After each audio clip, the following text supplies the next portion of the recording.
Dr. Hendrickson.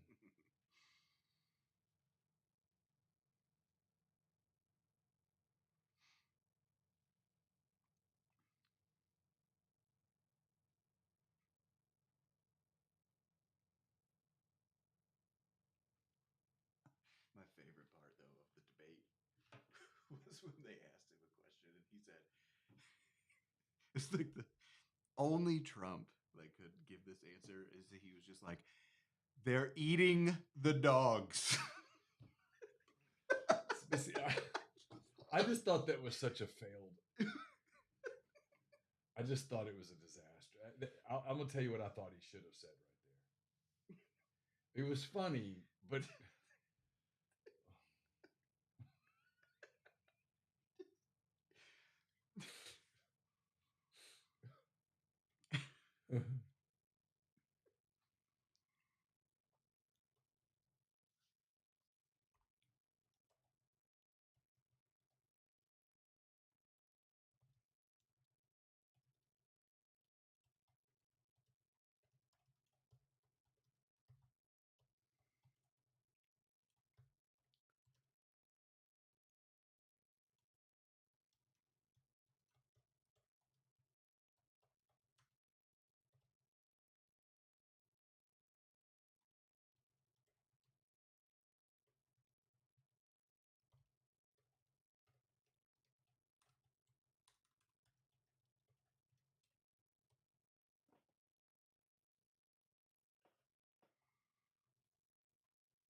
welcome into episode 27 of the Josh Hendrickson Show. I'm Neal McCready. That you might recognize as Josh Hendrickson. He is the chair of economics at the University of Mississippi. Some of you know it as Ole Miss.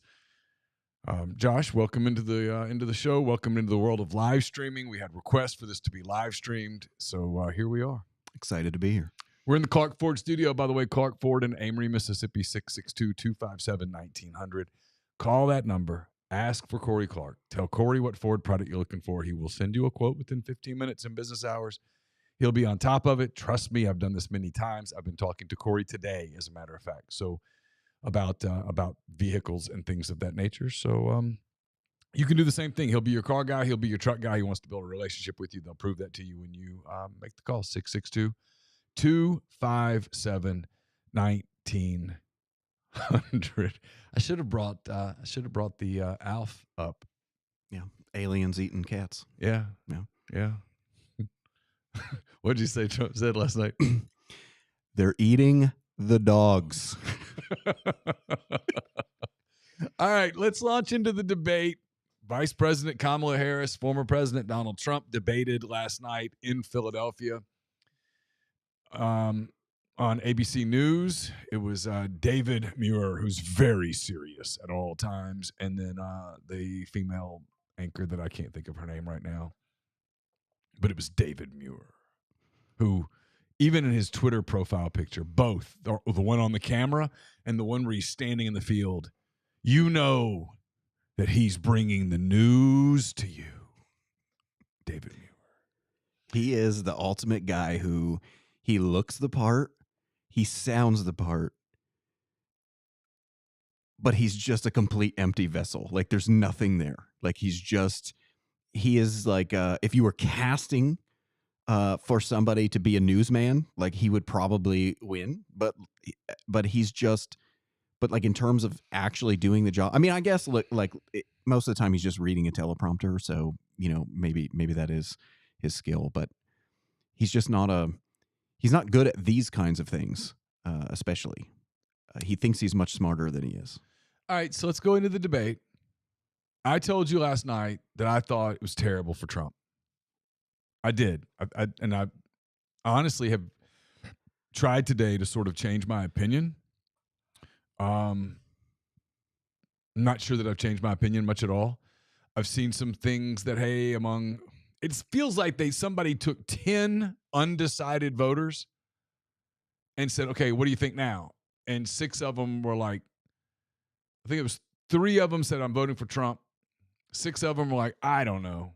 And another one said, I'm voting for Harris. 10 people is hard for me to go, oh, well, that's a hell of a sample size. I mean, I'm sorry. That means nothing to me one way or the other. But there's a lot of kind of spin that way. I thought Trump came across unprepared. I think he didn't take her seriously. I thought she came across very scripted, but to her credit, very much on script. She had a plan. She stuck to the plan.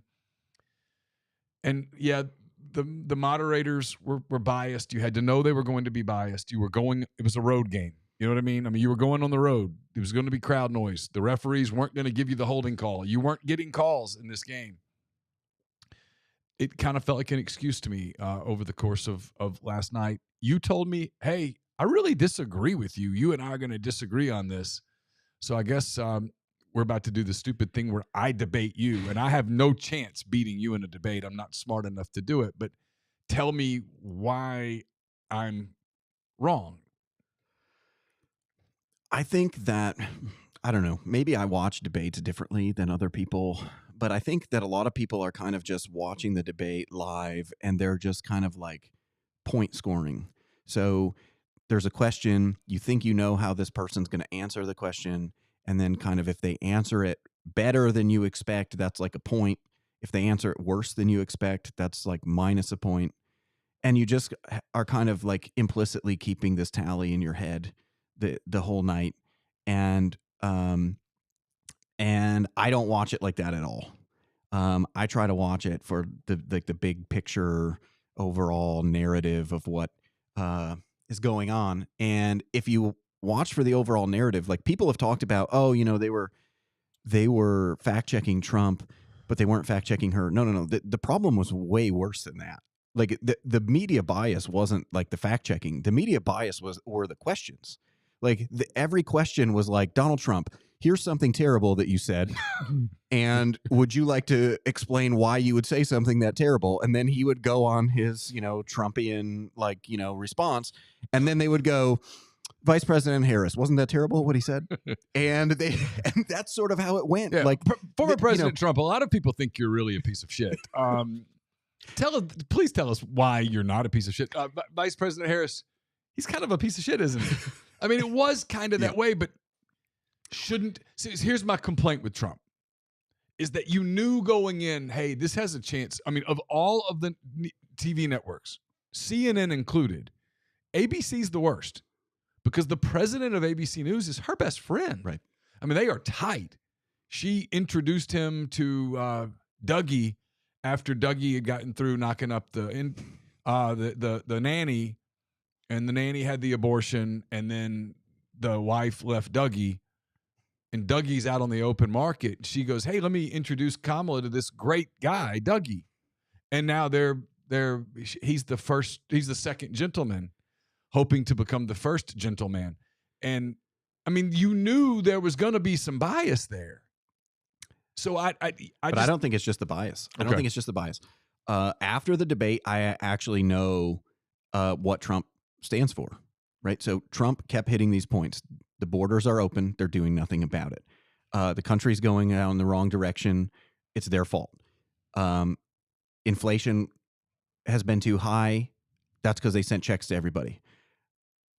He went through these points and he articulated these points. I felt like people were responding to her purely, and this, this goes with her campaign. They were responding purely on vibes. Like, they were responding to the fact that, like, she wasn't rambling like she typically does. Like, Right. she wasn't cackling like she typically does. She seemed prepared. Yeah. Unlike when she sits down for an interview. And I think people were giving her points for that. But, like, I can't articulate anything that she stands for other than she kept saying, this election is not about the past. This election is about the future. And, like, I am about a vision for the future. But then she never articulated what the vision for the future would be. Right. She's just platitudes. And it was all just like, this guy is extreme. I'm not extreme. And the thing about it is that there was, if you came into that debate a Harris fan, you were probably, like, very happy that with her performance. Okay. But that's because you already were voting for her anyway. And so the fact that she didn't do anything stupid, the fact that she didn't, fall on her face, that was really good for you. The issue, though, is she articulated nothing. Like, she didn't articulate any vision. She would often say things like, well, I have a plan, and then never actually articulate a plan. And even then, when she described a plan wrong. Like, she talked about, under, my administration, we're going to give $50,000 to every, like, new small business. No. That isn't actually your plan. Your plan is that you're going to allow them to write off startup costs up to $50,000. Now, anybody who's ever paid taxes recognizes the difference between a tax credit and a tax write-off.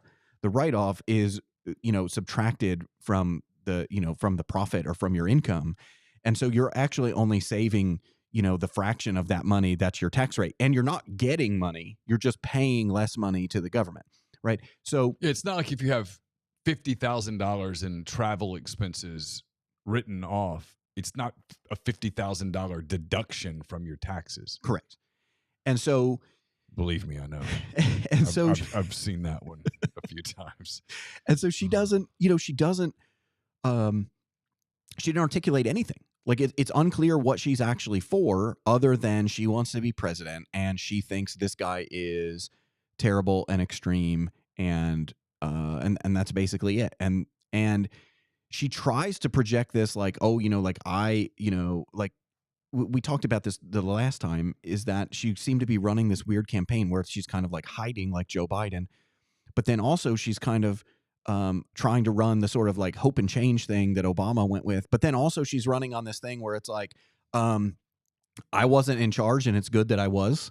And she kind of, other than the basement thing, she kind of did the other two last night. She sort of went back and forth between like, oh, I'm for, optimism in the future kind of thing. And, but then anytime he would say like, hey, this administration has done this, it would be like, well, like, I'm not the president kind of thing. You're not running against Joe Biden, you're running against me. But then when there was something she wanted to talk about that the administration had done like, well, then it was like, yeah, I was part of that. Right. And so she's run a completely disjointed campaign. The campaign itself doesn't tell anybody what she's for. The debate didn't tell anybody what she's for. Afterwards, you can't articulate a single thing. Like, you can't articulate a vision of like, she's for the future. What does that mean? I think we're all for the future, because the alternative is there is no future. So I think that we're all for the future. But what does that mean? What do you want the future to look like? How do you plan on creating a better future? He had one moment that I did like. I'm going to get into some things I didn't like, and you tell me where I'm wrong. One moment that I did like for Trump was they asked him his thoughts on the Ukraine conflict, and he said, I want it to end. And I thought that was good. And they didn't, if I recall correctly, correct me if I'm wrong, they didn't really press her on. I thought she came across as very, we will support Ukraine to the bitter end, however long the bitter end is, no matter what it takes to get to the bitter end. We are Ukraine, which is a reason that a lot of like the Bush-Cheney people are endorsing her. It's the uniparty thing in Washington that we talk about all the time. You see it. It's real. There's 200 former Bush-Cheney employees that have come out and endorsed her and all of that. And it's a lot of that is Ukraine, and she's maintaining the status quo and all of that. And he has... It's really vague. He was asked, and he said, I've got concepts, but he didn't go into exactly how he would do it. He is insistent that if elected, before he is even inaugurated, he will have Russia and Ukraine agreeing to end the conflict. Beats me. I'm not in the world, but at least he did answer that. Here was a complaint I had. I thought it was a missed opportunity. We joke about Alf. There was a lot of talk yesterday about the cats being eaten in Springfield, Ohio, and you sent me a text, and you said it's almost impossible to believe, but we've been talking about aliens eating cats for a long time. And you referred to Alf, the character from the TV show back in the 80s. It was one of my favorite shows. And I had, as a gift one year at Christmas, my family gave me a stuffed Alf. And it hung, I would put it in my car when I went to go to high school football practices or whatever. I carried Alf around. I loved Alf. And I still have the Alf. And I was like, where is that? And I remembered where it was. I literally turned around. I just got out in the driveway to go for a walk. And I turned around and found it. I sent you a picture, all that stuff.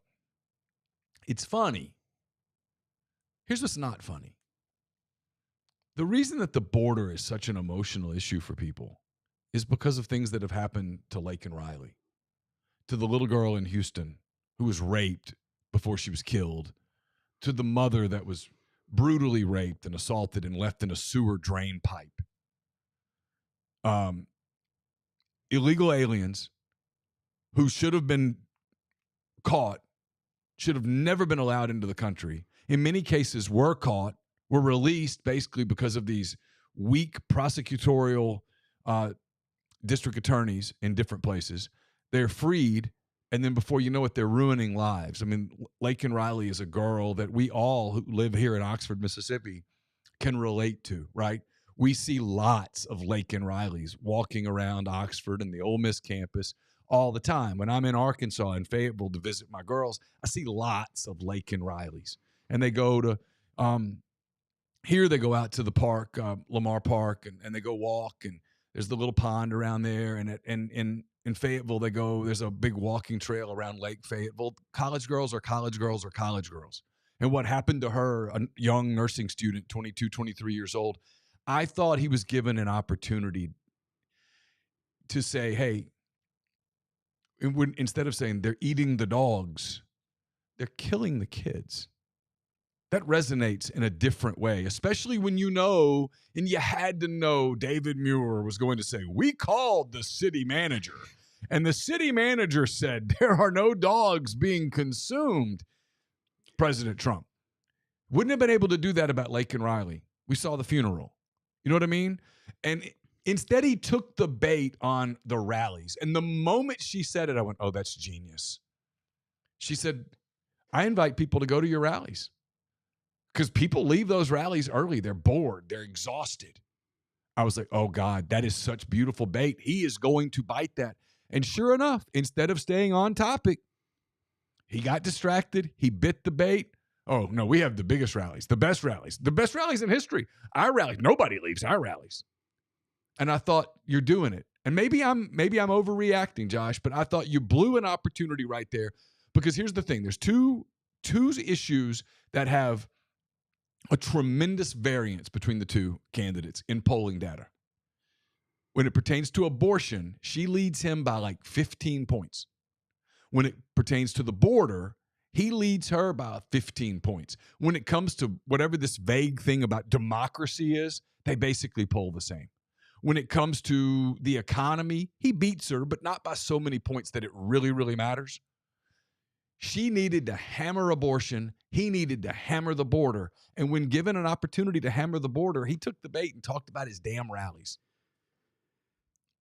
Well, I think one of the things, though, is that he did a good job of bringing up the border, even when the question had nothing to do with the border, which is a good tactic. I actually don't mind him bringing up the eating of the pets. I don't like, yes, it was amusing, but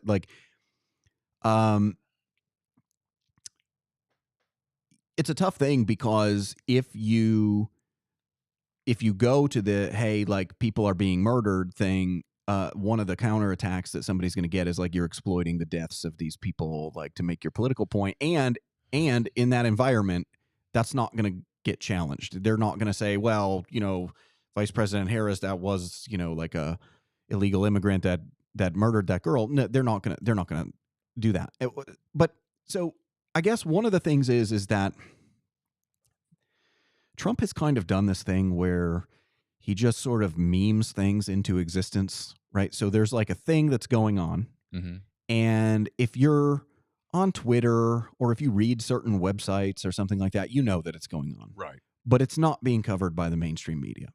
And one of the things that he has done over the course of the last 10 years is basically take a lot of these things and just talk about them on national television. And by talking about them on national television, he forces other people to talk about it. And I think that this pet thing actually hits a nerve, and it hits a nerve for a particular reason. When we talk about immigration, like the real main issue here is that the kind of narrative that we are taught as children in the United States is kind of like all people in the world share common values, but some of them are just born in different places. And some people are lucky to be born in a place like the United States, and some people are unlucky to be born in, choose your poverty-stricken country, Haiti. And so the idea is then this is used as a justification for, well, shouldn't we allow people the opportunity to come here because they just want the same thing that everybody else wants. And I think the critical issue here is that if you look at Europe, and if you look at a lot of these stories, what you actually have to realize is that if we define people's objectives and values as broadly as possible, then yes, like humans share values, right? Like humans want to be happy, they want a better life, etc. But there's also this issue of what happens when you have people who want the better life, but they want aspects of their previous life to be part of their new life. And those things are counter to the things that the people who are already there want, right? You have these cultural conflicts. And the thing is that largely, I think that social scientists, commentators, pundits, they've been incredibly ignorant with respect to immigration for a really, really long time. And one reason why they've been incredibly ignorant is that following World War II, we had the Cold War. And during the Cold War, alliances around the world were sort of governed by, are you communist or are you capitalist? And so it was sort of like the capitalist versus the communists. And so you had historically odd allies and potentially historically odd enemies, right? Like if you just looked at like the cultures of particular countries, you would think, why are they enemies? But then you look at it and you say, well, this is a communist country, this is a capitalist country. It made sense. With the collapse of the Cold War, that sort of centralizing force for uniting allies and creating enemies, that went away. But the idea that you need allies and the idea that you have enemies, that doesn't go away. So what happens is that you get some sort of realignment. And when you get this realignment, the question is, how are things going to realign? Well, in the absence of some existential thing like capitalism versus communism, the dividing line is going to be culture. And so when you look at like social scientists, you look at pundits, what they do is like they like to point to the effects of immigration during periods for which we have really good data. And the effects are predominantly, from the Cold War era.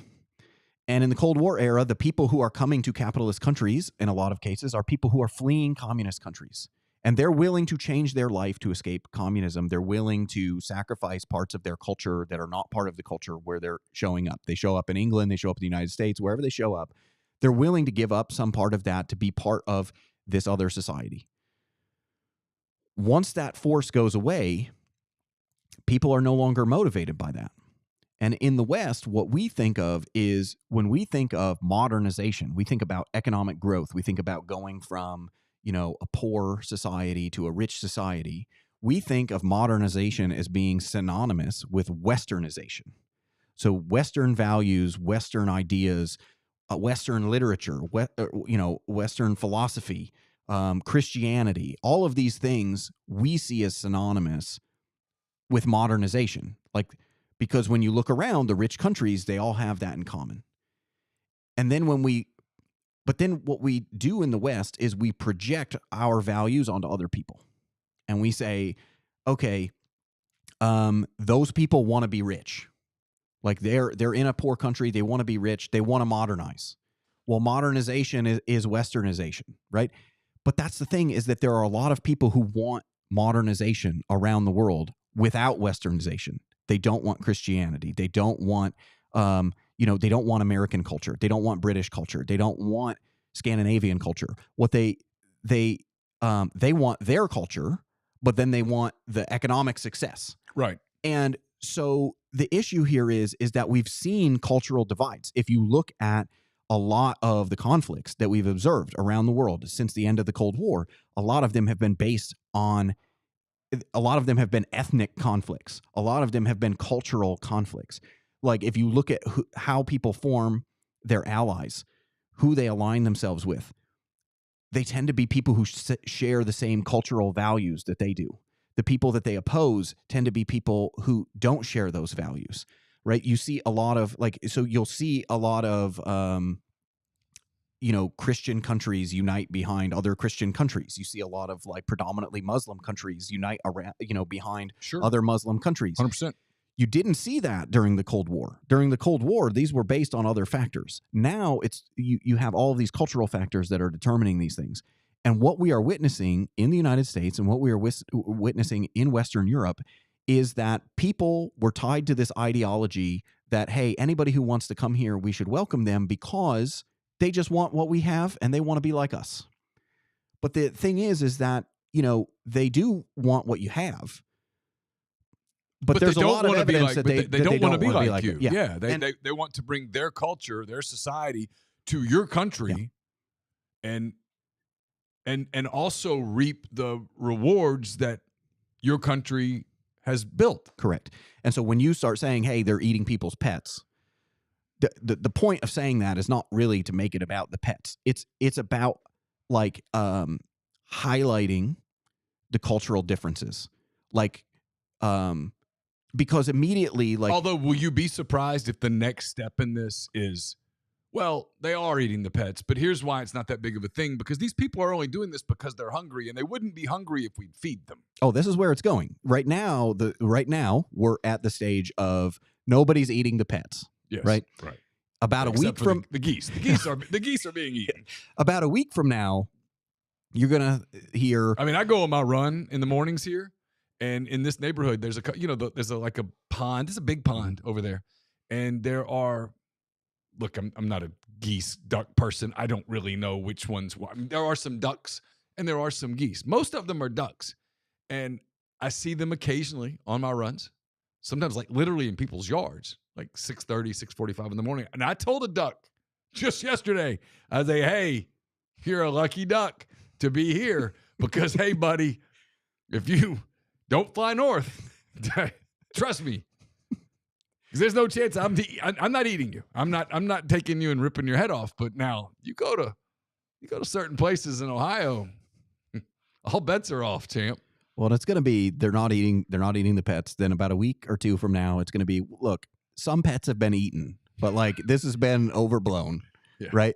They were old pets. And then probably 6 weeks from now, you're going to get the story that's who are we to judge eating the pets? And I mean, it's going to happen. It's going to happen. And actually, see, that was the thing is I actually think that particular fact check backfired on Muir because he said, because first of all, there's a tell that the media does when they do a lot of these fact checks, which is there's no evidence for that. Right. Well, the absence of evidence is not the evidence of absence. Just because you don't have evidence doesn't mean it's not happening. Right. And saying there's no evidence is a good way to deny something is happening, even if it is happening, because you can just claim you were unaware of it. Right. And so you didn't lie. At that point, I was not yeah, aware that yeah. Fido had been consumed. Right.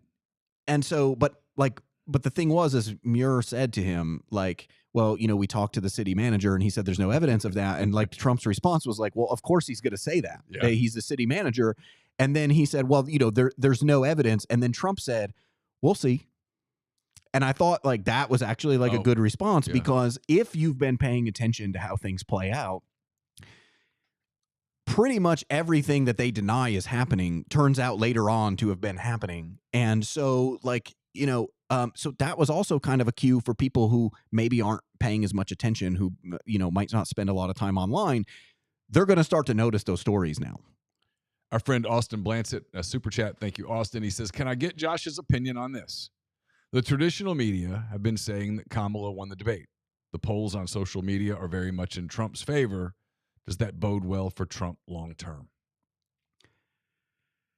I think that there's been an abundance of evidence, and it's hard to evaluate. Like, I think like we're going to need more time to figure out what's really going on. But what you're starting to see is that when people do polls when people do polls like on Twitter, for example, Trump outperforms in those polls than he does when like they give you like some poll result, or when they have some little sample of people in the room and they ask them, hey, who are you voting for? And so it's kind of a thing where it's too early to judge whether or not that's meaningful, because it might be that there are just more conservatives or right-leaning people who happen to be on Twitter, and so they're sort of dominating these polls. But I do think it's worth paying attention to, because you'll notice that even people, like, unless somebody has like an entirely left-wing following, like you'll notice that a lot of these polls like skew towards Trump. And like they're not scientific polls, right? Like they're just polls that people happen to stumble across the tweet. But the fact that he tends to like outperform on all of those polls, that either means that like his people are overrepresented on Twitter, or that like they are picking up something of like sort of like preference falsification, where like I don't really want to tell a pollster that I think Trump won, but like I'll hit this. I'll press Trump on the poll, and like nobody will know that's me. All right, the other area where I thought Trump made a mistake was on abortion. You knew it would come up early. Again, this is where Harris polls across the board, no matter what poll you think, whether you think the New York Times poll, Reuters, whatever, Gallup, whoever you think, she polls much better than he does on abortion. So you knew it was coming up. You had to figure it was probably coming early in the debate, and it did. And his running mate, J.D. Vance, speaking of Ohioans, good luck to your pets, J.D. J.D. Vance said recently that he believed that former President Trump, if reelected, would veto a national ban on abortion. Now, Trump's beginning part of his answer was, well, that's never going to happen. And he's right. Which drove me even crazier, because he could have just said, yes, look, that's not going to happen. But in the event that there is a national ban on abortion that is passed, I will veto it. End of conversation. Instead, well, JD and I haven't talked about that, which makes it look like, well, Vance is a renegade. He's my running mate, but he's out there just flapping his gums. And it creates the opening for her to say, see,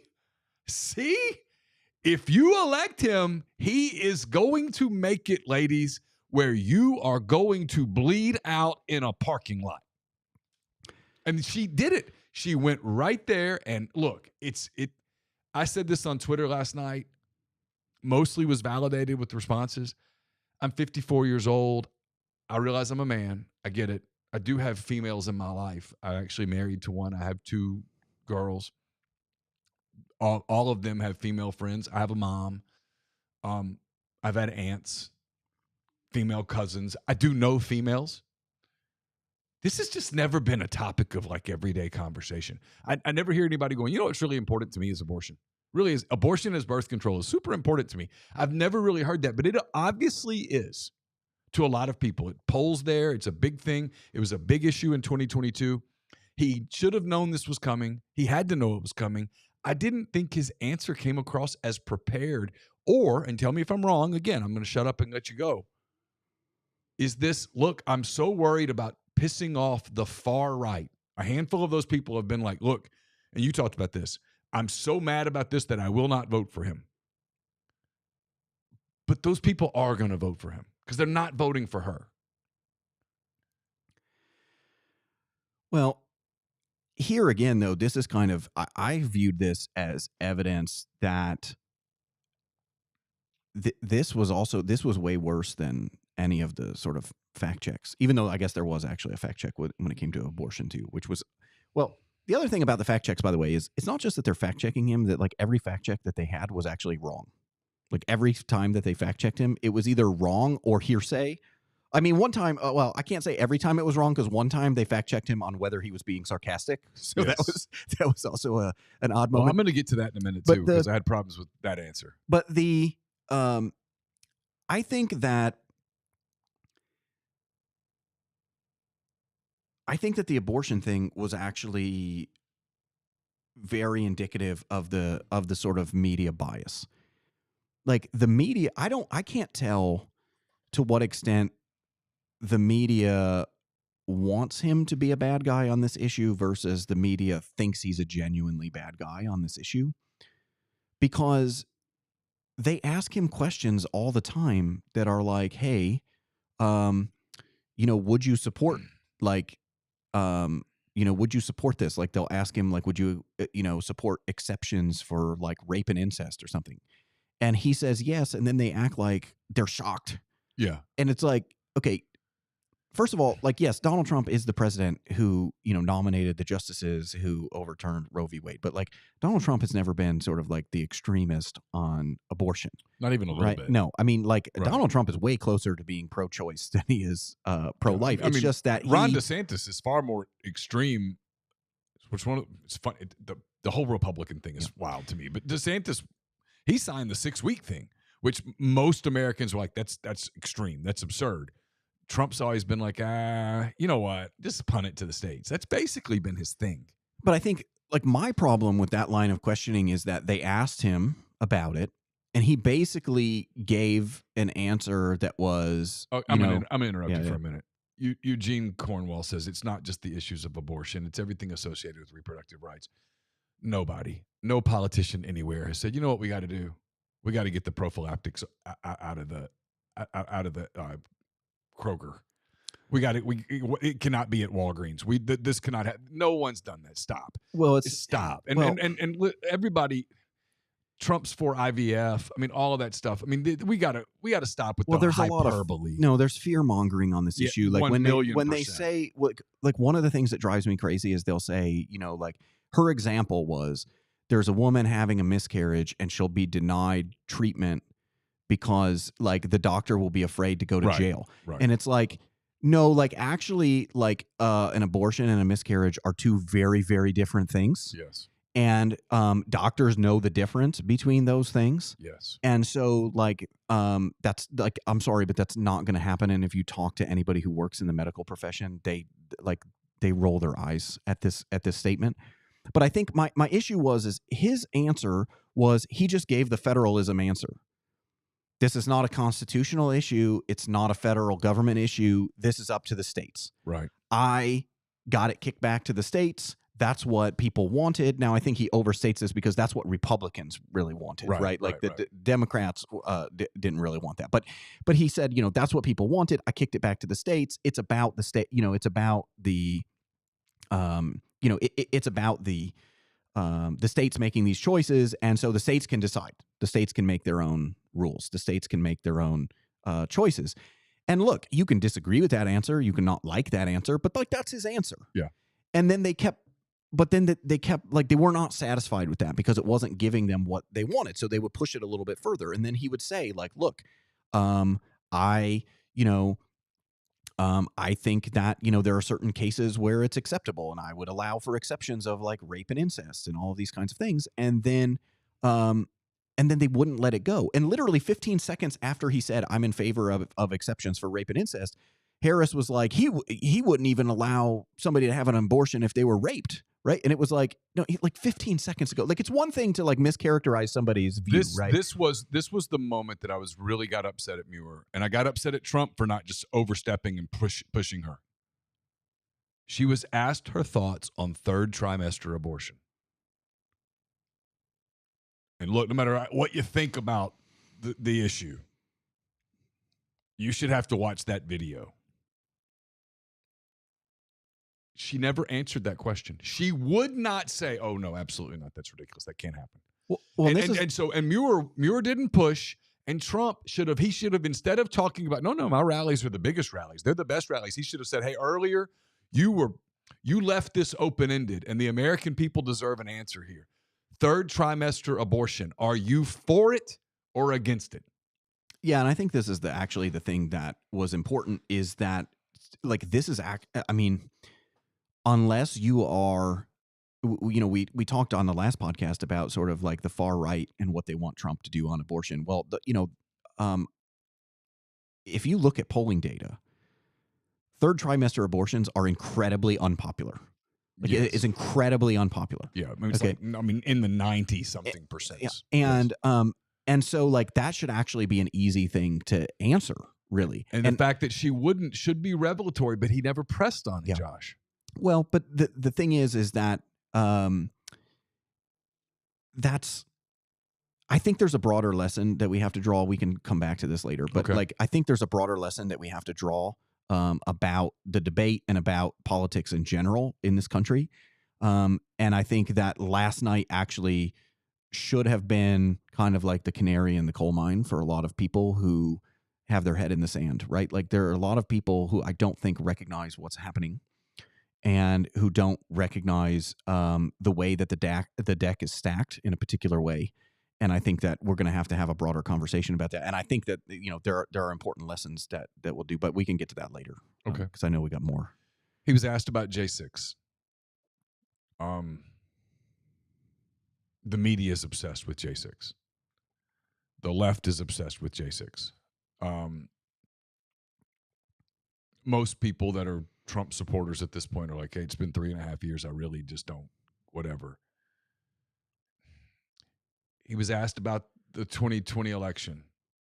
And this is where they got into I was being sarcastic. And this is where I thought he made a mistake. Because on the Lex Friedman show, a week ago, I lose track. Doesn't matter. He said, I lost by a whisker. Because Friedman was like, hey, there's things I like about you, and there's things I don't like about you. And one of the things I really don't like is you continuing to say that the election was stolen. And he said, I lost by a whisker. And I remember reading that, hearing that, going, it's interesting. Maybe we're pivoting. Maybe we're going to get away from something that the polling data, like third term abortion. The polling data is very clear. Americans don't like that. They don't, whether you think it was stolen or not, the polling data is clear. Americans don't like that topic. They just don't like it. And they're tired of it. They want to move forward from it.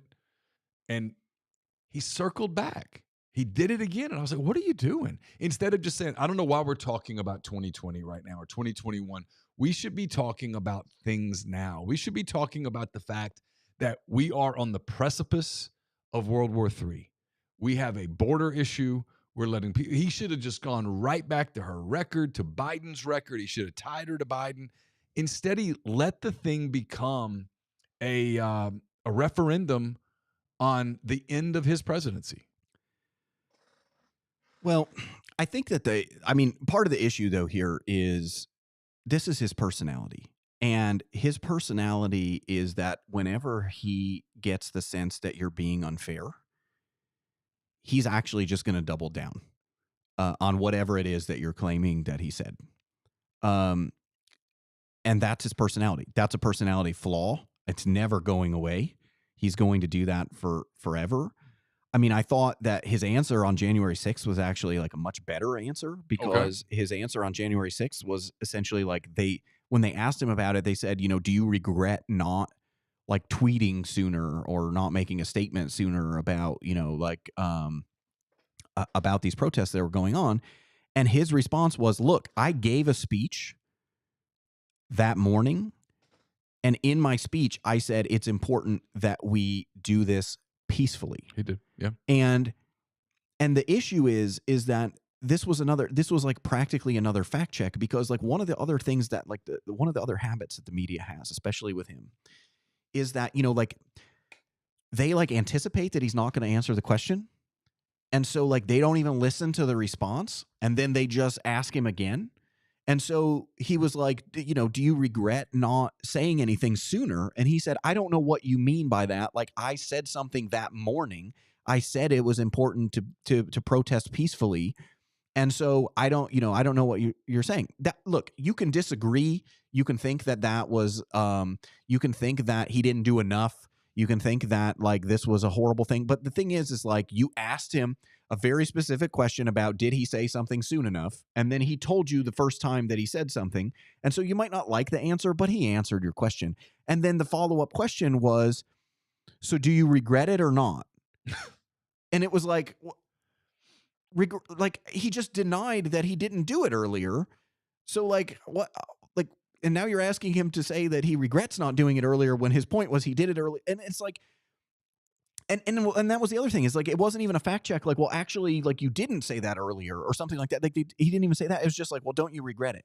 So I didn't think that was bad. The other thing is that I actually thought that, on January 6th, one of the things that he did well is that she did this, like she went into like the full blown, like, I'm just going to tell every lie that even the mainstream media has already debunked about like all of these different things. Like she did the Charlottesville, there's fine people on both sides. She did the like, all these people, all these police officers died on January 6th and all these, like she says these things that are verifiably false, that have already been fact checked by even the mainstream media. Like even the mainstream media has been like, yeah, you know what, like that, And so I thought that in his response, like he actually did a good job where he said, look, the only person that was killed that day was one of my supporters who was shot by a police officer, and she didn't deserve to die. And, and then he said, and, all of these people who were there that day, regardless of what they did or how, or how they ended up, in or near the Capitol, like those people have been arrested, but like none of the people have been arrested for like all of these other protests, right? And so I thought that was a good answer, just because it allowed him to take something that is a weakness for him with voters and basically kind of present it as, hey, there's a two-tiered justice system, and actually like you're overplaying your hand, because like this is already kind of bad enough for me, but like you're not happy enough that this is like a point that you could score on me. Like you want to make it even worse than that. And so, and I'm not going to let you do that. And then it kind of allows him to like switch up the narrative a little bit. Now, it's still an overall weakness for him, but like that's like the best he can do with that question, Right, because like what else are you going to do? I mean, it's a very much like, when did you stop beating your wife question, right? Like, I mean, I don't know how good of an answer that you can give Right. to that, but like the election thing, he's always going to be like this. I think, and I think that he sees this as a way where he can, because you saw this later on in the debate which this is actually where I thought he like scored points in the debate, is that, he said, they tell me I'm a threat to democracy. Yeah. And like, she didn't get a single vote, and yet she's standing here. And like, and he said like, they say I'm a threat to democracy. They say it all the time. Like I took a bullet to the head, and that was probably because they say that I'm a threat to democracy. And then he went into like his whole thing about, these prosecutions are entirely politically motivated. They want to tell you I'm a criminal, but like they're the ones prosecuting me, right? Like they're going after their political enemies. And I think he really... Yeah, I don't think she scored any points on the "you're a convict" thing. Yeah. I think the polling data shows that most Americans are like, we realize this is sort of a farce. And I think the thing is like, first of all, there's really no way for him to do well on a question about the 2020 election because of everything he's already said. Right.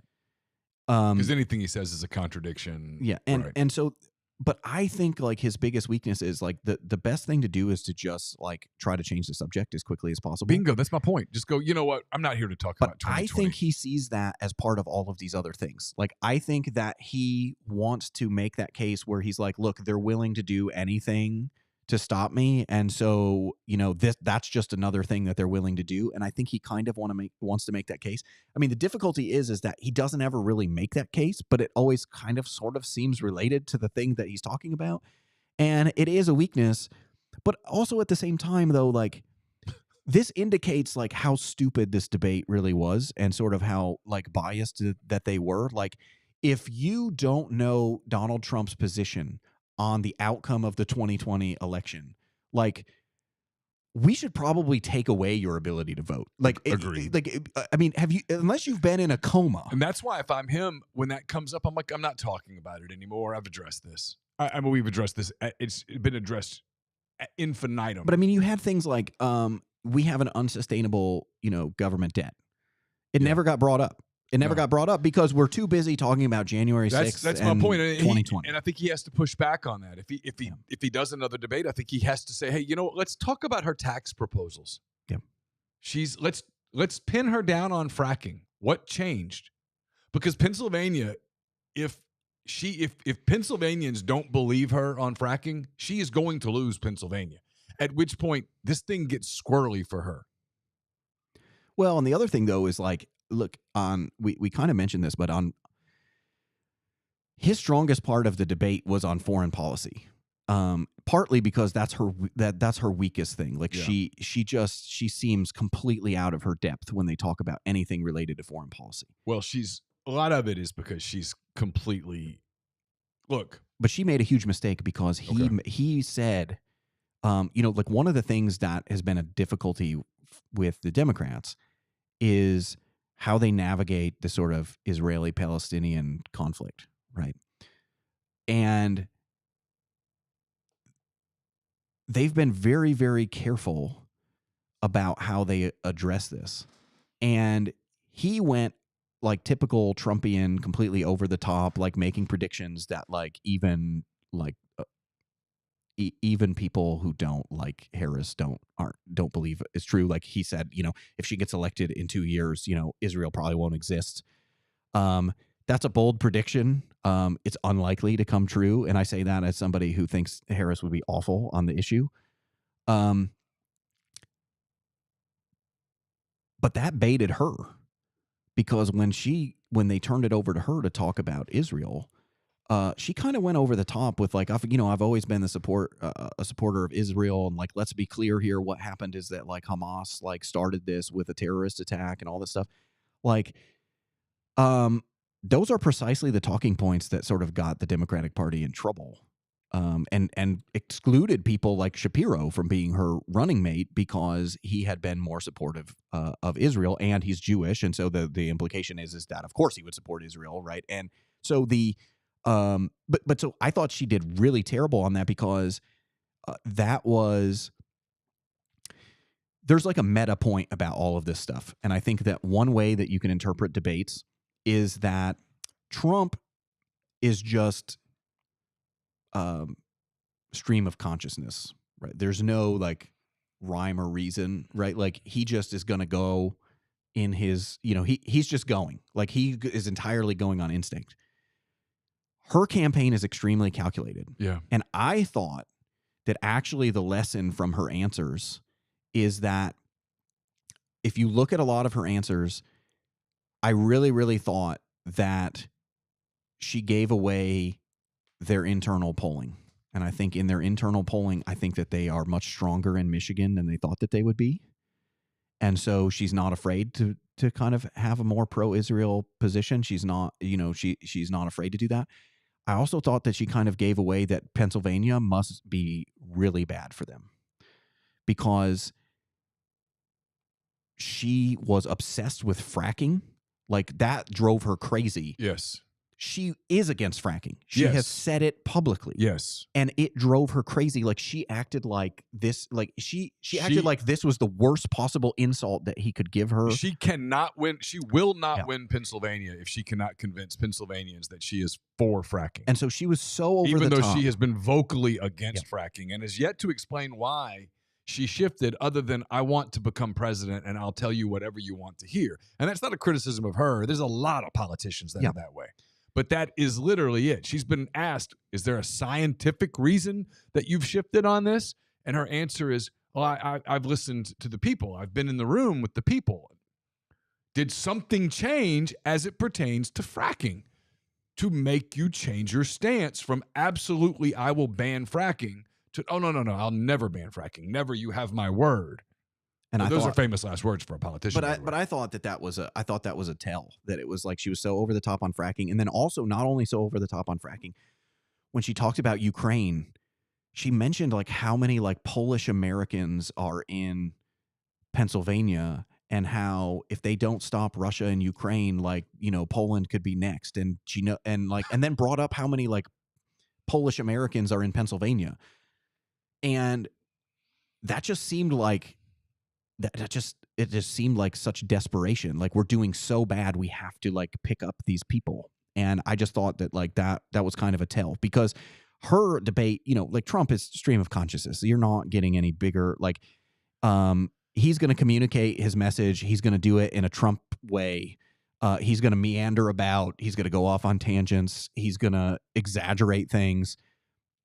But her talking points were clearly like very, very calculated. And I just thought that there were a couple of tells there. Like the fact that she was willing to say what she said about Israel suggests to me that they think that they have Michigan won, even if they lose some of the Arabic population. Right, around Dearborn and all that. And I think that her answers about fracking and about, you know, and this weird sort of reference to all the Polish Americans in Pennsylvania, like I thought that was kind of a tell that like, hey, we're doing really bad in Pennsylvania. We got to do as much as we can to kind of get these people behind us. Just the grind asked in the chat, does the VP debate matter? They're going to debate. They're two completely different men. I mean, my goodness, you couldn't have more of a contrast between Tim Walz and JD Vance. Typically, no one cares. They watch them and talk about it briefly, and then it's on to the next. Does it have any influence in this election? Like, normally it doesn't. I think it does a little bit here in terms of like but only under one circumstance. Like, I think if like JD Vance completely blows him out of the water in the debate, people who are sort of like, I don't really like Trump, but I don't really like Harris, and maybe things were like a little bit better under Trump, and so like, can I go vote for him? Like, if Vance like just blows him out of the water, I think that some of those people might look at him and think, well, like, he might be the next guy. He's going to be in the room with this guy. He articulates these, like, there are things that Trump says that I don't like, but like one of the things that Vance actually does a really good job of is like translating Trump, right? So like Trump just like goes off on some tangent, right? And then they ask Vance about it, and like he just hits every talking point, and like, well, what he's saying is X, Y, and Z, right? Right. And I think that if you have people who are undecided and you have people who are trying to figure out, you know, or you have people who are sort of like hesitant to vote for Trump, I think if Vance does really, really well, then that matters. Otherwise, I think it's probably nothing. It's just something for political junkies to enjoy. Last night after the debate was over, her people put out a statement pretty quickly that, hey, I think it was something along the lines of, this was fun, let's do it again. Trump was a little more reticent to say that he would do it again. He was complaining about the moderators. He was in the spin room almost immediately, which is typically a giveaway that the candidate doesn't feel great about everything that happened. For both, if you're advising both of them, do you advise Harris to do this again, or do you say, hey, we might have a lead, let's sit on it? And if you're advising Trump, what's your advice for him as it pertains to further debates? I think it's actually a mistake for her to do another debate. I think they don't think Trump wants another debate, and that's why they're suggesting it. Because I think it's a mistake. Because that keeps backfiring on them, though, because every time they say he won't want to do one, he agrees to do it. Well, and I think that the issue is that despite the fact that I think that she failed to actually articulate like what she is for, or like, or adequately describe like what she intends to do, or articulate a vision other than like, this guy's bad and like, I'm about the future. Like, I don't like, she did about as well as like you could expect her to do, I think, because she's never going to get into the specifics. And partially she's not going to get into the specifics because they're deliberately trying not to. Like, they're deliberately trying not to commit to things in the campaign. And so in a debate, she's not going to be able to commit to things unless it's a mistake. Unless, she says, yeah, we're going to do that. And then it's kind of like, oh, like now you committed to that. And like, maybe that doesn't poll well, or maybe we haven't talked about this, or like, and so I think that this sort of was kind of, even though I'm not convinced that she like won the debate in any meaningful sense, I do think this is sort of like the best she could do. I mean, because if you're not going to articulate, if you're not going to have a policy agenda, if you're not going to like actually outline what policies that you want to implement, like what are you actually debating? Like all you really are going to do is attack him on stuff. And the first time that you do that, like, it's kind of novel. Like, we've never seen them debate before. And like, she's talking about how he's terrible. Well, if you go and you do that again, and she just talks about how he's terrible again, like, and now in the eyes of some of the people, right? Yes, she went in yesterday with a really low bar. Right. Like, hey, have a pulse, be more with it than Biden.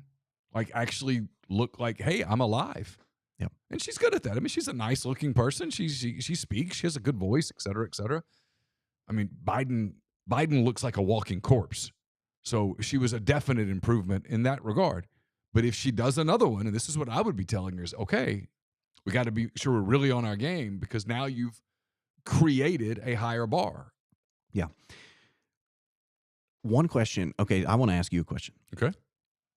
What did you think of her body language during the debate? I thought it was intentionally condescending. I thought it was almost a bless his heart, if you will, sort of. This old man, he's just he's delusional. It's ridiculous. This is ridiculous. She rolled her eyes. I thought that was intentional. I thought it was practiced. Yeah, I think she was trying to do it as much as she could without it coming across as being totally disrespectful. And I'll give her credit. I thought she kind of, if that's what she was going for, I think she sort of achieved it. What about you? I just thought that I actually thought that was like one of her biggest like weaknesses. Oh, like, really? Okay. Because I thought that like if she because I thought she was just appealing to her base, right? Because her base hates Trump. Yeah. Like, but that's the thing, is that I think that this isn't Reagan Monday. Yeah, I think that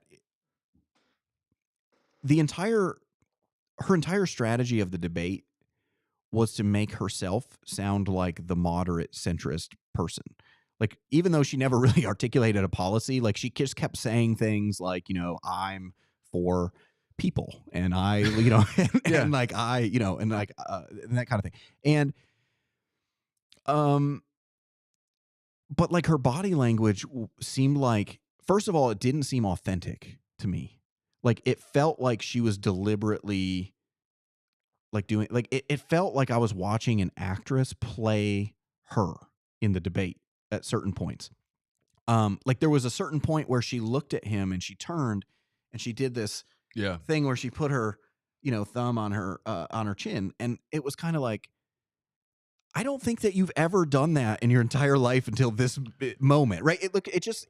She was heavily prepared. Yeah, they clearly had done a lot of work and had decided as a group, right or wrong, that this was the way to attack this. And she, not surprisingly, I mean, the fact that she's a good student, if you will, I'm not surprised. No, I mean, this is what I said like last week when we kind of said like, what do you expect? I said, look, this woman was a prosecutor. Like, this is not like, they didn't just like find her, just like walking down the street one day and said, hey lady, do you want to run for president? Like, she was a prosecutor. Like, she is used to doing these kinds of things. And like, as a prosecutor, you're going to spend time preparing your opening statement. You're going to spend time preparing like your closing argument. Sure. You're going to spend time thinking about the questions that you want asked and don't want asked. You're going to spend time like thinking about, how you respond to unexpected things. Um, so I, so I thought it was a huge mistake for them to, cast her as like, oh, we're debating the wine mom or whatever, and she's just gonna cackle and talk in circles and all that kind of stuff. And it was kind of like, no, like she's gonna take like 2 weeks and she's gonna prepare for this. And so she's a prosecutor. She's used to doing this kind of a thing. Like she's not going to be terrible. Even if like her answers are terrible, her presentation won't be terrible.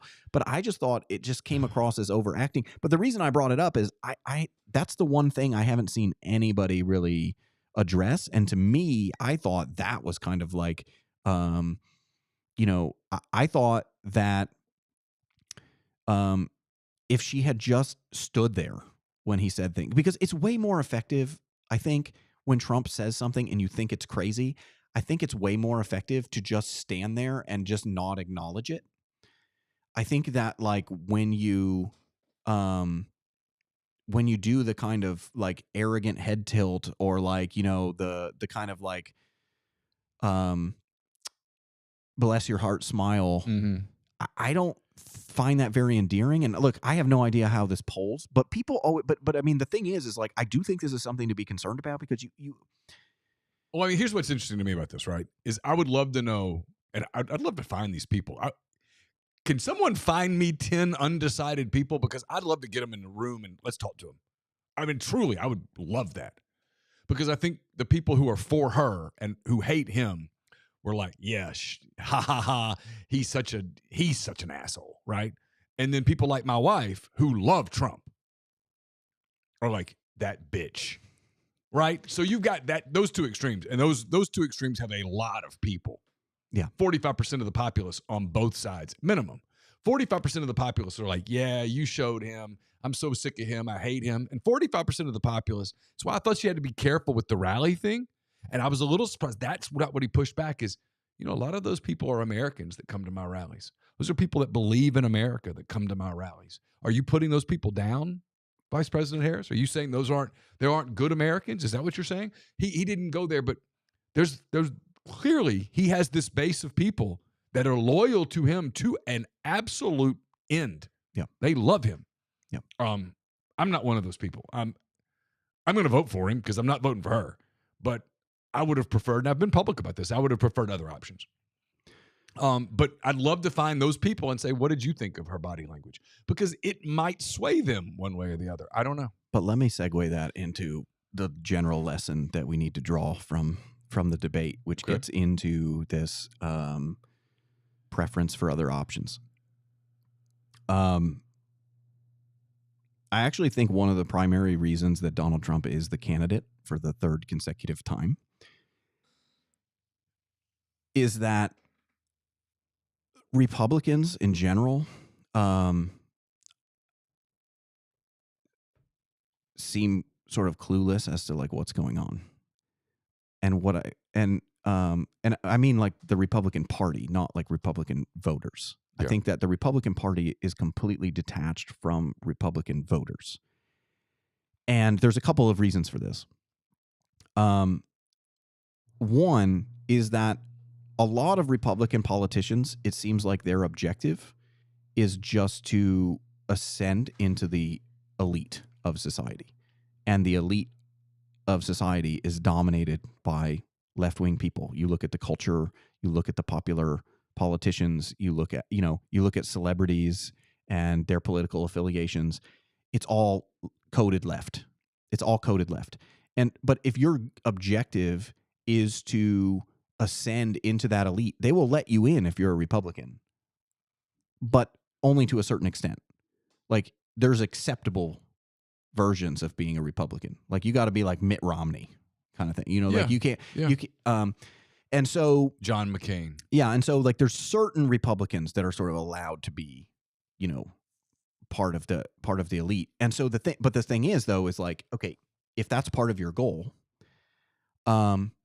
what happens when Republican voters want you to do something that would threaten your ability to ascend to the elite? Now you have to make a choice. And I think that what we've seen for a long time is that the Republican politicians would just say, well, it's more important that I ascend into the elite, because who else are they going to vote for? Right. And I think that's been the thing, is like, they might not like that I'm moderating on this issue.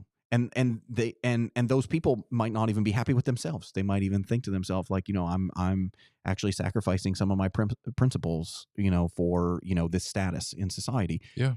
But they make that calculation that, like, that's the better thing for them to do.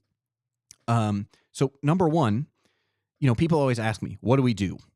Like, what do we do? Like, if you're worried about how things are going, what do you do? And like, one of the things I always talk about is like, focus on local things. Like, invest in your community. Not, I don't literally mean like you got to start a business or something, but just like, invest in knowing people, going to things, being social, like learning about people, being part of a community, having a community in general, right? And focus on the things that you can control. But another thing that has to happen is like, somebody has to create a permission structure for a parallel elite. Because in a well-functioning democracy, you have to have two parallel elites. Like, you have to have a group of elites on the right, and you have to have a group of elites on the left, and they're in competition with one another. And, but the thing is that if you're on the right, there's nowhere to go unless you kind of just moderate and kind of be the respectable Republican, right? So there has to be this split. There has to be this split where there's a parallel elite. The other thing is that Republicans are so, like, when I talk to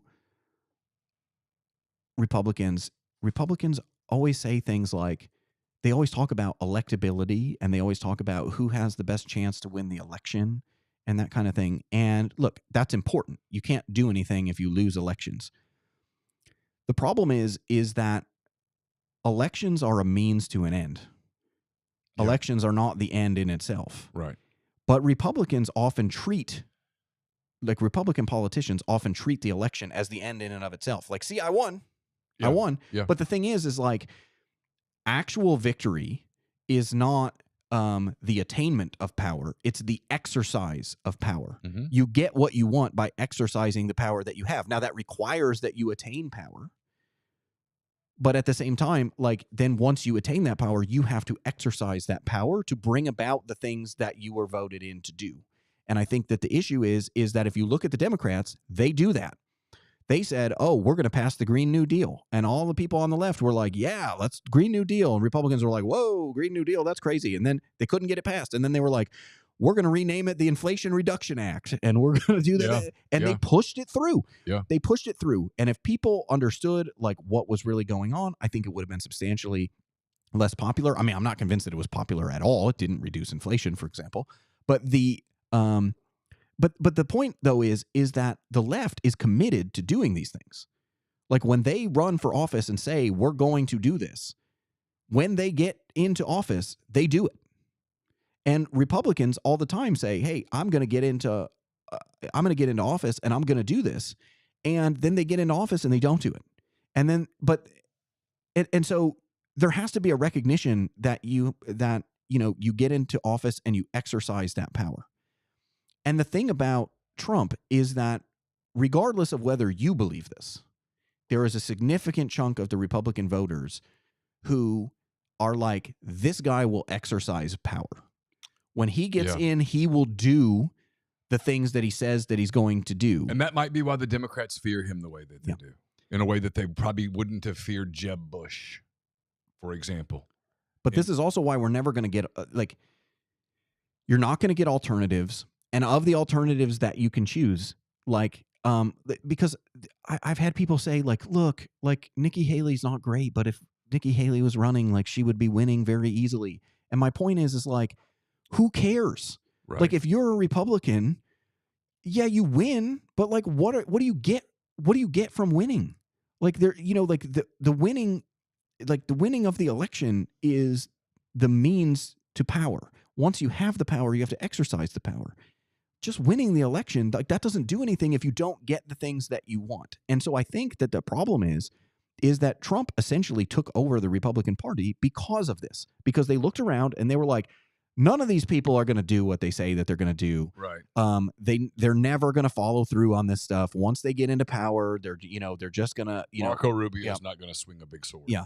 And And, here came Trump, and Trump was willing to say things that nobody else was willing to say. He was, he also, had this thing that was kind of like, look, I don't need this. Like, Yeah. like I'm wealthy. And like the media were drawn to him. Yeah. Yeah, of course. And so I think that's what Republican voters saw.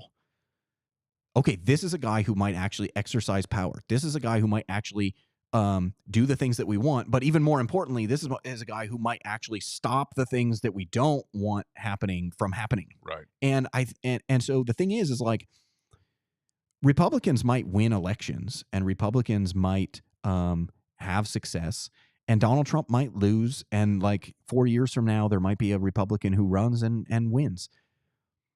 But that's all beside the point. The point is that you're not going to get alternatives.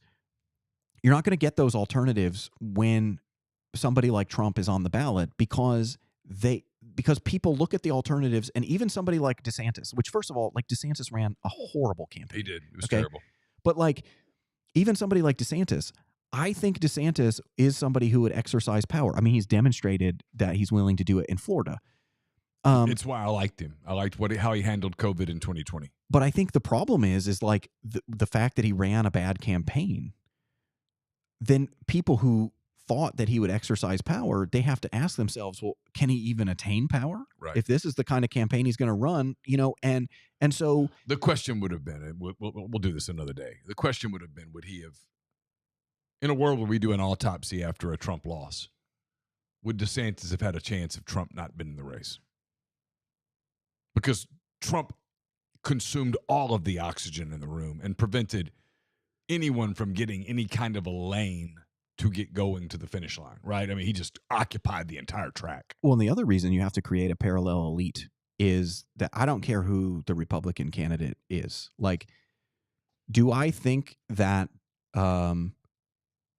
they were harder on Donald Trump than they would have been on another Republican? Maybe. But like this has become a thing. This has become a thing. Yeah. And so the thing is this is why I said yesterday, not to interrupt you, this is why I posted yesterday, I've never hated my field more. I mean, I used to be a guy that was like really into journalism, was proud of it. I know these people. I know some of the people in DC. I know people who know them in journalism circles. I see it percolating to the local level. There's no journalism anymore. It's dead. You don't hate journalists enough. I'll say it into a camera. You don't hate them enough. And I'm one of them. Hate me. I get it. Lump me in with all of them. Hate me. I don't blame you. You don't hate them enough. What that last night was a disgrace, no matter what you think of either candidate, was a disgrace to journalism. But that is where journalism is today. And the Republican Party's got to figure that out, because the Democratic Party and the liberal media Democratic Party, it's kind of one and the same. They absolutely would have attacked Ron DeSantis. Oh, now, would they have gone after Nikki Haley? Maybe not as much. They might have even viewed Nikki Haley at one point, especially when Biden was just collapsing. They may have viewed Nikki Haley as a compromise candidate. I'll even go one further. We're going long, and I apologize. If a bullet goes a little bit different and Donald Trump's no longer with us, there's a world where Nikki Haley gets sort of forced into the compromise thing, and the Democrats go, you know what? We'll let them have it. We'll put our money. Let's hang on to the Senate. Let's win some House seats. We'll worry about the White House in 4 years. Screw Biden. We're sick of him anyway. Harris is not the pony we want to attach ourselves to right now. We'll wait a minute. We got some horses in the stable. Let's run them a little bit next couple of years. Let's figure out which ones got some traction. We'll go from there, right? Maybe it's the governor of Kentucky. It's the governor of Maryland. Maybe it's the guy in California. His name's escaping me right now. Maybe you could slip him in. Maybe he's going to rectify himself. Maybe it's Harris, but it's not Harris today. Maybe whatever. I mean, I honestly believe that, but that didn't happen. And then when that didn't happen, and Trump surged in the after the fight thing, I think they were like, okay, we got to transition here, and they did. They pulled off the coup. She's the vice president. She's the nominee. She's got at least a coin toss chance of winning. But the media, and the Republicans got to figure this out. The media is going to attack Republican candidates, period. That is a part of the game plan, and it's not changing. Well, and that's one reason, though, that you have to have a parallel. Gavin Newsom. Yeah, that's one reason why you have to have a parallel elite, because you have to have people in the media also who are not all aligned in terms of like what they believe, right? They're not all part of the same club. They're not all part of the same ideology or political party or whatever. And so the issue is that you cannot continue to do this, because this is happening every year or every like 4 years now, where the Republican candidate gets treated differently at the debates than the Democratic candidate does. And if you're a Republican, like, you can't consent to this. No. You can't continue to go in front and go, oh, this time it's Charlie Brown trying to kick the football. 1,000,000%. And they're just like, oh, this time it'll be better. And I mean, and as much as it's going to be worse. And as much as people complained about like Jake Tapper and stuff, like in the first debate, like, I mean, he was infinitely better than the people last night, right? Like the people last night, they didn't even try to, like there were moments where Tapper did things where you're kind of like, but like, it makes me actually go back and wonder, was he kind of in on something here? Was it like, hey, Jake, don't get me wrong. I wouldn't say it was fixed, but don't get me wrong. It was like, hey, Jake, you guys don't protect him. Like, we're going to throw him in the deep end here, and let's see if he can swim. Because if he can't swim, we're going to figure this out.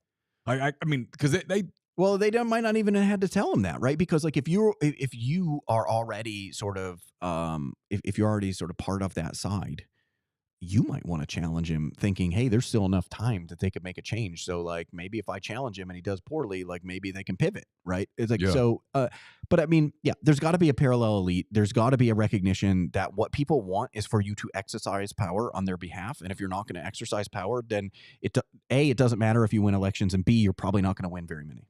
All right, last rapid fire. As of today, September the 11th, 5:00 p.m. Central Daylight Time, who wins? I'm going to say Trump. Okay. If he doesn't, where does the Republican Party go from here? If they're smart, they just kind of immediately start the sort of Vance for president campaign now, because I think that, like, I don't care what anybody kind of says about him or what they think about his viewpoints, is he puts on a masterclass every single time that he goes and interviews with people in a way that most politicians are incapable of, and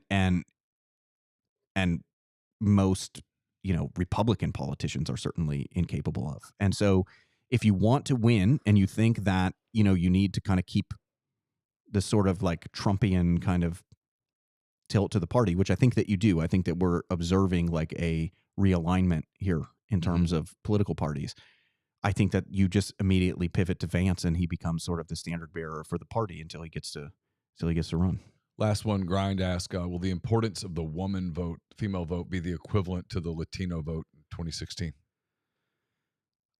I think yes, but I think that like there's a really weird dynamic to this. So like when you look at the polls, it's single women who overwhelmingly favor the Democrats. Married women actually are moderately Republican when you poll them. And so it's actually, I think, going to depend a lot on, I do think it's going to matter a lot in terms of how women vote. Also, the other thing is that there seems to be a bit of it's not anywhere near as drastic as like the sort of difference in party affiliation, but like married women also tend to be substantially more conservative when it comes to abortion than unmarried women. Now, of course, like there are sort of self-interested reasons why that might be the case too, but like, but it's not like entirely self-interested. I mean, some of it's youth, some of it's whatever. Some of it's that like, religious women are more likely to be married, like all those kinds of things. But I do think that is going to play an important role. It's just sort of like, what's the turnout, and sort of, and look, we know that younger women, we know that they're going to vote overwhelmingly for Harris. So the real question is what happens with married women? Because one of the things actually that hurt Trump last time is a lot of married women in the suburbs kind of flipped Biden. He was mean. Yeah. And so the question is like, how do those voters go? Because if he can win enough of them, like I think that he can win. Interesting. All right. Appreciate the time. It was a lot of fun. We'll no do it. problem. We'll do it again. There's one of the things that we'll talk about next time. I'll just tell you. I'll just tease it. I was having conversations with, as I told you, I was having a conversation with someone about a specific thing, and I asked a question about future markets on this thing, and he said, "Who's in the White House in January?" And I was like, "Seriously?" And he's like, "Yeah, seriously." And I was like, "Okay, well, let's say it's Harris." And he gave me one answer, and I said, "Okay, well, let's say it's Trump." And he gave me a completely different answer. And I was like, "Are you serious?" He goes, "I'm totally serious. Just FYI." And it resonated because you said, this is an important election. And we always say this is an important election. It's always the most important election of all time. It's hyperbole, but this one feels important. And a lot of people that are smart people say, yeah, the world where she's the president and the world where he's the president are two different worlds. It's not, this is not Romney versus Obama, where frankly, it doesn't really matter. This is a different thing. This is not McCain Obama. We're just kind of same kind of deal. Bush Clinton, even to some degree, right? This is a different deal. This is two really different worlds. So we'll talk about that next time on the Josh Hendrickson Show. Josh, thanks for the time. No problem. Thanks to everybody in the stream. Appreciate you being a part of it, and we'll do it again soon. Have a great rest of your evening. Talk to you tomorrow.